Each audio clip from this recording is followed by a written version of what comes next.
Hi, hello. My name is Mary Crumpler, and I'm the author of the LNSTR Flamingo. I want you to remember to do 3 things. I want you to be comfortable in the kitchen. So take off your shoes, make yourself at home, flop on a comfortable chair, and grab a cup of coffee. Let's go cooking. Come on, girls. I'd like to introduce someone today. This is my best friend, Geraldine Smith, and we cook together. Hello, Mary. Are you ready to get started on the eggs today? Sure. Today we're going to do delicious deviled eggs, and that happens to be on page 8 of my cookbook. If you already have a cookbook, then you don't have to write any of the recipe down. It's very simple. The recipe calls for 8 boiled eggs. Now, we did 12. For those of you who are new cooks, I want to show you a little trick. First thing I'm going to do is to turn it on high. And I've already put water in here, enough for just 1 egg. And she went, like that. That's enough. I went ahead and put salt in the pan. Now you may wonder why I'm using salt. And this is a trick my mother taught me a long time ago. I'm a science teacher, so I can't help but say this. If you take a cold egg and you're trying to speed it up and cook it faster, you think, oh, I'll just microwave that water and put boiling water in there. Cold, hot, this expands, and I guarantee you, you will have a dozen popped eggs with yolk going all over the place, and it's a mess. When it starts boiling, 10 minutes.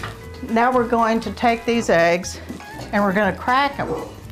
And there's a membrane between the yolk and the shell, and if you can get the water under that, it's so easy to crack the shell. And that is actually, salt releases that eggshell from the egg. Usually there's an air pocket at the large end of an egg that you can peel off first, and that will catch the water.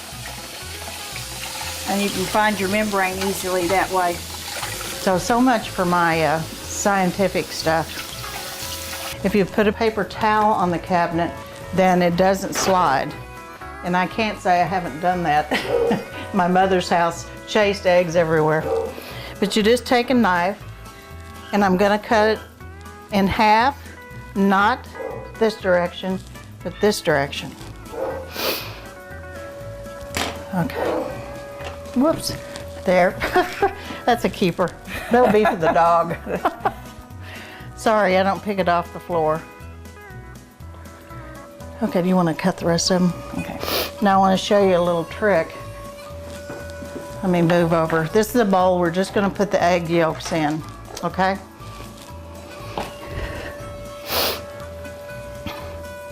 And if you take the yolk and you kind of see how I'm pressing out the yolk, it'll pop right out, clean as it can be. Now I'm going to save these over here, and the kitchen cabinet is clean. See how it totally pops out clean? But you just have to push it back and release it.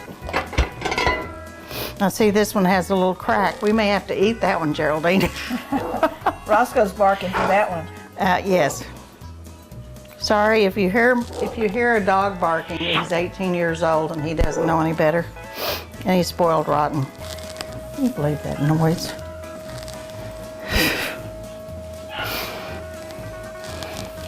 When you're making deviled eggs, the best thing to do, I know some people use a fork, and I use a potato masher. It really gets your texture down. And it's easy to smash it, and the whole idea is to get the clumps out. You want to finish that? You don't want to smash the eggs and have big clumps of yolk. You can do it, but it doesn't really taste very good, I don't think. I use, in this recipe, I used iodized salt, sea salt. Be careful with this.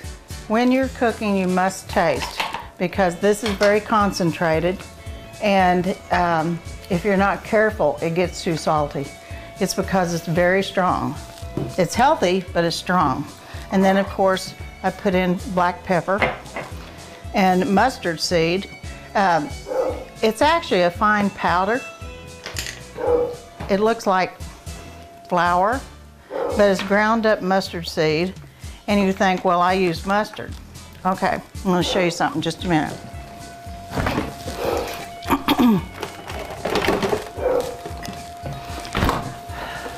Okay, mustard seed's fine, but you have to remember one important thing.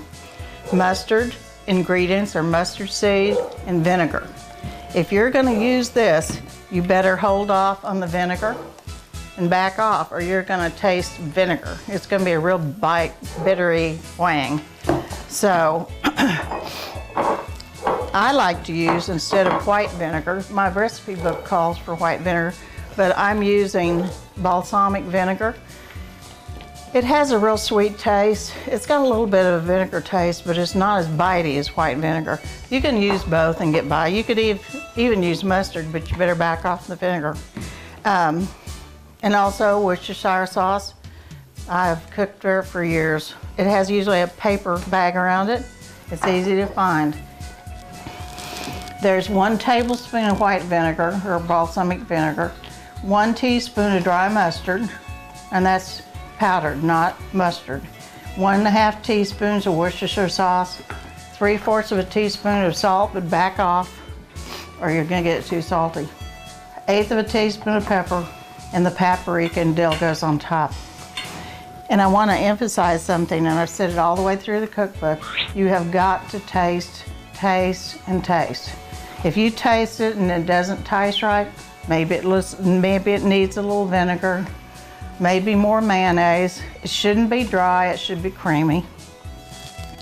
And what Geraldine is doing right now is she's taking a spatula and she's using a pastry tube.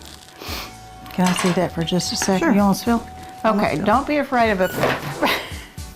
There it goes.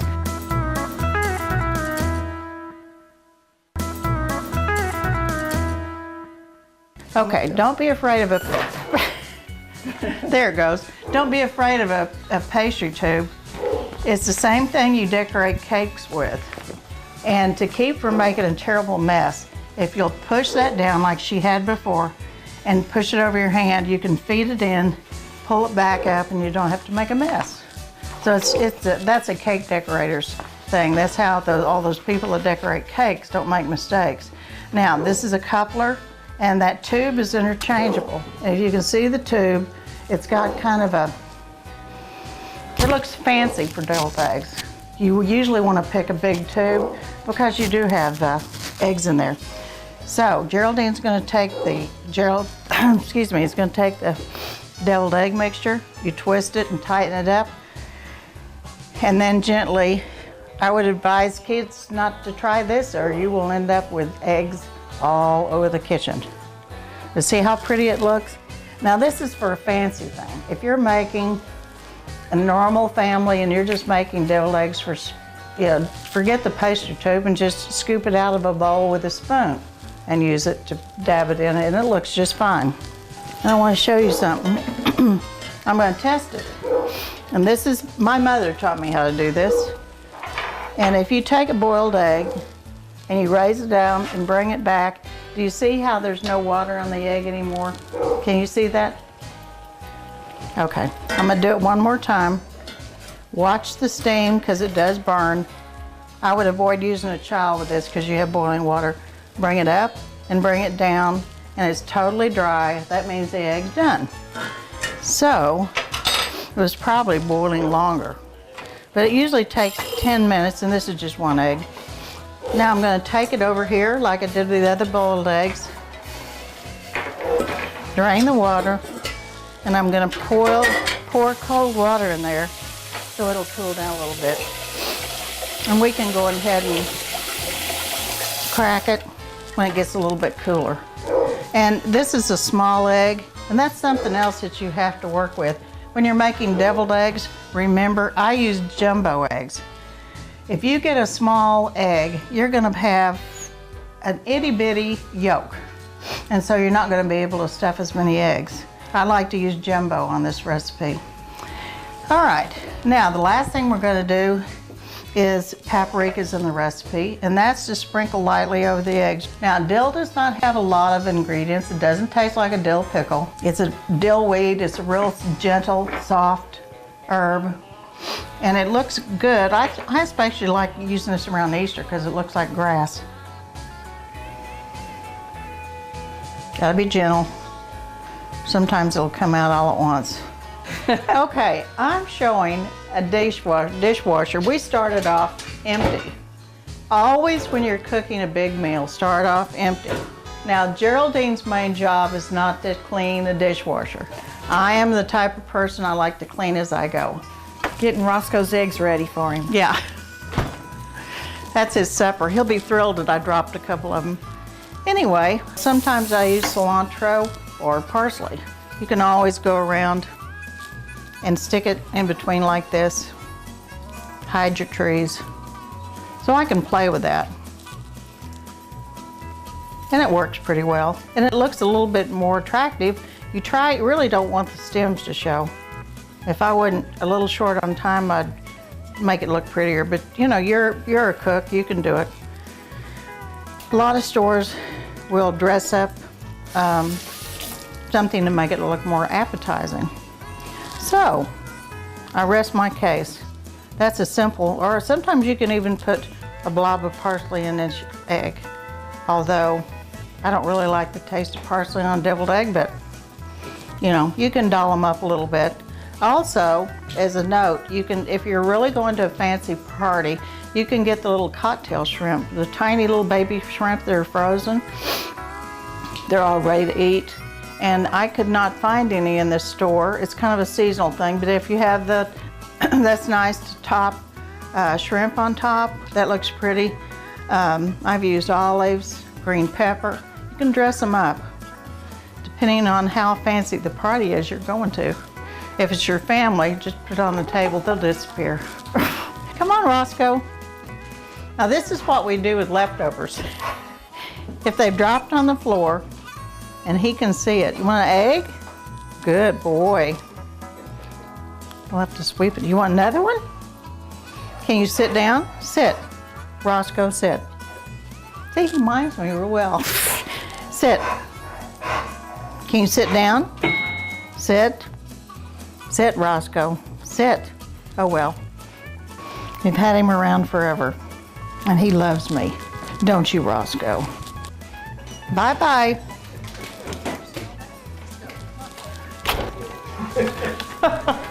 That's my dog.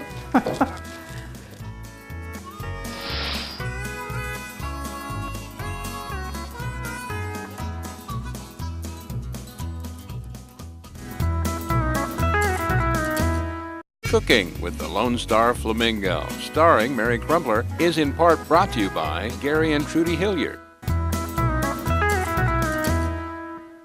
It's called an easy, cheesy Mexican casserole. Now the neat thing about this, anyone can make it. It's very simple, it's very quick. I know a lot of you people work and don't have time to rush home and make some gourmet dessert. This is great for men. Men love this recipe. I know because I've tested half a squadron and they love it. I've never had any leftovers yet. Now the easy thing to do is first is to spray it with Pam. If you don't want to spray with Pam, you like scraping the eggs off the pan. So trust me, spray the pan and it'll come out real easily. And I use the jumbo eggs because there's just more volume to them. So she's gonna crack 12 eggs. We'll see how good a cracker she is. I'm a good cracker.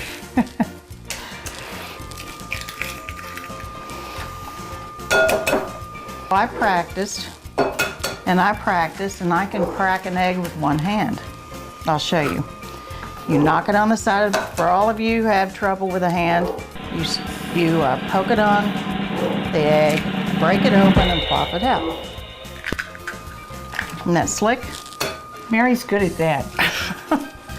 I had to practice that if you make a mess, just dump it in. You can fish out the shell. And I'd be lying to you if I said I never had to go in and fish out a shell. It happens. but it's okay. There's the dozen eggs. Yeah. And now we're going, because there's 12, you have to use a whisk to break up the yolk. This is 3 tablespoons of jalapeno juice or water. Save it and measure this out first. Don't drain it. You're going to lose your juice. So always remember to hold this out. Are you ready? I'm ready. Okay. 3 tablespoons. It's in the recipe. Now this is a 2-pound bag, and we only have to use 1 pound at a time. So what I'll do is, you can guesstimate, you don't have to be accurate. This is a pan dumping experience. It's easy. A 10-ounce can's hard to find, so we found a 12-ounce, which is what we're going to use.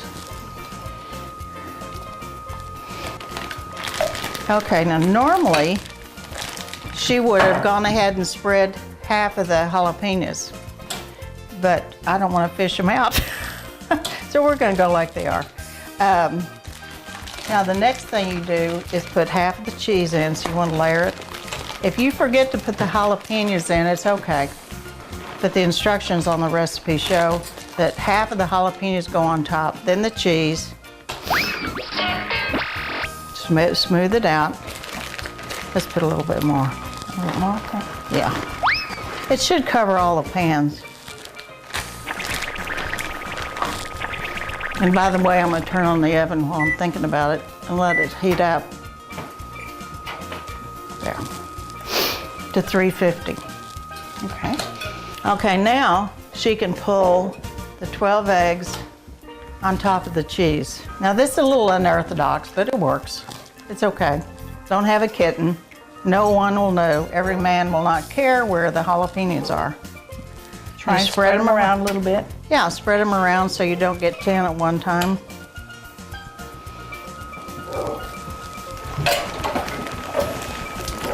The remainder of the 2-pound bag of cheese on top of the jalapenos? Yes, the full 2 pounds. 1 pound and 1 pound.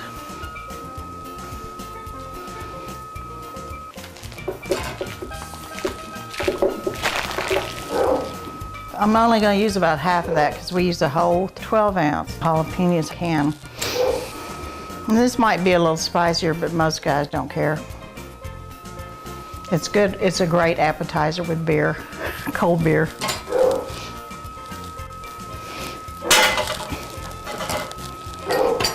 Now see, I reversed the roll and I'm cleaning up the kitchen.